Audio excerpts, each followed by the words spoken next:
Exercise Vayu Shakti 2022 is scheduled to be held at Pokhran, Jaisalmer, on March 5. About 140 aircraft including 100 fighters and helicopters of IAF will participate in it. The demonstration by the IAF, conducted once in 3 years, was first held on July 21, 1953, at Tilpat Range in New Delhi. After 1989, the event was moved to the Pokhran Range in Rajasthan where more land is available.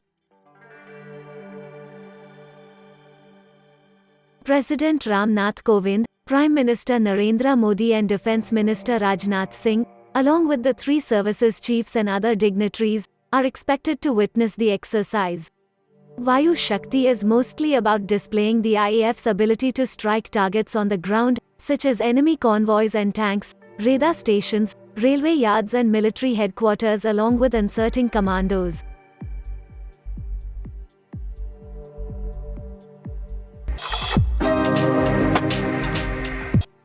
Israel apparently halted an attempt by the US to transfer Iron Dome missile batteries to Ukraine due to concerns that it could harm its relations with Russia. Last year, Ukraine's representatives began lobbying hard in Washington to persuade US lawmakers and Biden administration to start the process of transferring the air defense systems such as Patriot and Iron Dome missiles to Ukraine. The Iron Dome is battle-proven and is counted among the best air defense systems in the world. Ukraine showed interest in the Iron Dome after the last year's conflict between the Israel Defense Force and Palestinian Hamas in Gaza.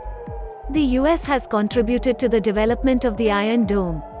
Hence, its sale to a third party requires the approval of both countries. The Ynet report claimed Israeli officials had told the US administration in unofficial conversations that they would not consent to the delivery of Iron Dome batteries to Kyiv because it could potentially harm their relations with Russia, particularly given Moscow's influence over Syria. Ukrainians have also made direct appeals to the Israeli government, requesting the officials to accept the deal. However, due to the unofficial and indirect reluctance from Israel, the US eventually withdrew the delivery of both Iron Dome and Patriot missiles to Ukraine. Former Vice Chief of Navy Vice Admiral G. Ashok Kumar, who retired last year, has been appointed as the country's first National Maritime Security Coordinator. Proposed after the 26/11 terror attacks, the NMSC will be part of the National Security Council Secretariat, and will report to National Security Advisor Ajit Doval. As the NMSC, Kumar will have the responsibility of coordinating between all the agencies involved in maritime security and maritime civil issues as well. He will also be tasked with improving the country's blue economy needs. He will look at all aspects of maritime security, better coordination between the different authorities, and will be the nodal point for all issues related to it.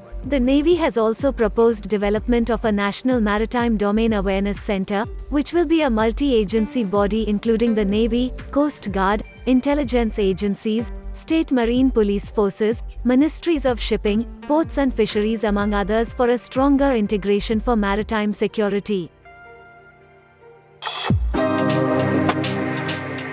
The US has hoped that India, which is committed to a rules-based international order, will stand by its side in case of a Russian invasion of Ukraine, which as per the Biden administration seems imminent, with Moscow adding 7,000 more troops to Ukraine's border in recent days. State Department spokesperson Ned Price said on Wednesday that there was a discussion on Russia and Ukraine during the recently concluded Quad meeting in Melbourne that included foreign ministers from Australia, India, Japan and the United States. He said there was a strong consensus in that meeting that there needs to be a diplomatic and peaceful resolution to the Ukraine crisis. One of the core tenets of the Quad is to reinforce the rules-based international order. And that applies equally in the Indo-Pacific, in Europe, and anywhere in the world. Our Indian partners are committed to that rules-based international order. The other tenets are borders cannot be redrawn by force, large countries cannot bully small countries, Price said in response to a question.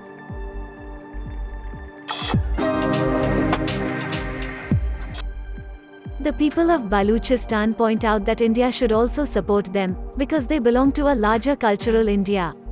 Also, the CPEC is being constructed violating the sovereign rights of India in the Pakistani-occupied Kashmir.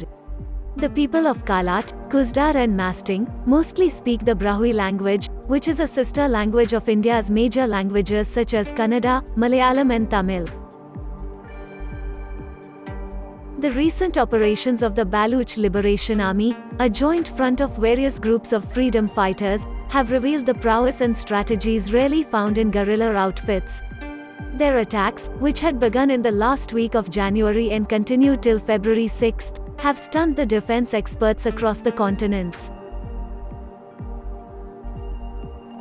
The tensions in the region have further been stoked by the Chinese investments under Beijing's Belt and Road Initiative, which according to the reports have never reached to the locals. The recent attacks took place a day before Khan left for the opening ceremony of the Winter Olympic Games in Beijing.